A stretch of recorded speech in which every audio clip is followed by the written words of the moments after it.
All right, so one question I get all the time is, what do you use, a pin nailer or a brad nailer? And I use both, and let me tell you how and why. So my brad nailer, this is the more heavy duty gun.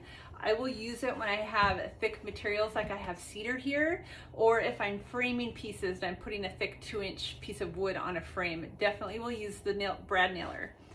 Now the pin nailer I use on a lot of art if I have like a thin piece of wood, like this piece of lath that's really thin or stained or painted, and I don't want to mar it up, because this will just put a tiny little hole in your artwork. And let me show you on camera, if you can see this, that's a brad nail, and that tiny dot there, that's a pin nail.